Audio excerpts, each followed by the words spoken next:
ఓం శ్రీ గణేశాయ నమః. ఓం శ్రీ సరస్వతి నమః. ఓం శ్రీ గురుదత్తాత్రేయ నమః. ఓం శ్రీ లక్ష్మీనరసింహాయ నమః. 20 మే 2026 బుధవారం యొక్క దిన విశేషము మరియు పంచాంగము.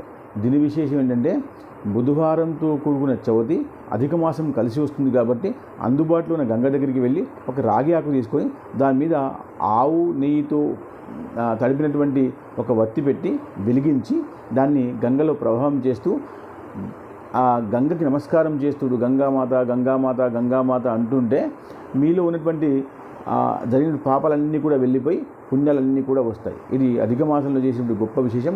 ఖచ్చితంగా చేసి చూడండి.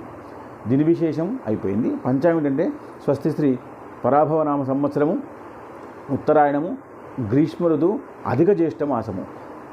ఈరోజు బ్రాహ్మీ ముహూర్తం తెల్లవారి 4:13 నుంచి 4:47 వరకు ఉంటుంది. ఈరోజు సూర్యోదయం ఉదయం 5:27, సూర్యాస్తమయం సాయంత్రం 6:20. ఈరోజు తిథి శుద్ధ చవితి. ఇది సాయంత్రం 4:18 వరకు ఉంటుంది. దాని తర్వాత మీకు పంచమి వస్తుంది. దాని తర్వాత నక్షత్రము ఇది ఆరుద్ర నక్షత్రము ఉదయం 11:10 వరకు ఉంటుంది. దాని తర్వాత పునర్వసు నక్షత్రము వస్తుంది. అయితే వారము సౌమ్యవాసరః అన్నారు.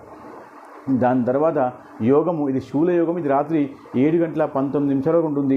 దాని తర్వాత మీకు గండం అనేటువంటి యోగము వస్తుంది. దాని తర్వాత కరణము ఇది వనిత కరణము ఉదయం 5:30 వరకు ఉంటుంది. దాని తర్వాత భద్ర వస్తుంది. ఇది సాయంత్రం 4:18 వరకు ఉంటుంది. దాని తర్వాత మీకు భవ వస్తుంది. ఈ తెల్లవారి 3:12 వరకు ఉంటుంది. దాని తర్వాత శుభ సమయము ఇది ఉదయం 5:27 నుంచి ఉదయం 7:36 వరకు ఉంటుంది. దాని తర్వాత రాహుకాలము ఇది మధ్యాహ్నం 12 నుంచి మధ్యాహ్నం 1:30 వరకు ఉంటుంది. దాని తర్వాత యమగండము ఇది ఉదయం 7:30 నుంచి ఉదయం 9 గంటల వరకు ఉంటుంది. దాని తర్వాత దుర్ముహూర్తము ఇది ఉదయం 11:20 నుంచి మధ్యాహ్నం 12:29 వరకు ఉంటుంది. వర్జము రాత్రి 10:26 నుంచి రాత్రి 11:50 వరకు ఉంటుంది. అమృత ఘడియలు పెద్దగా లేవు.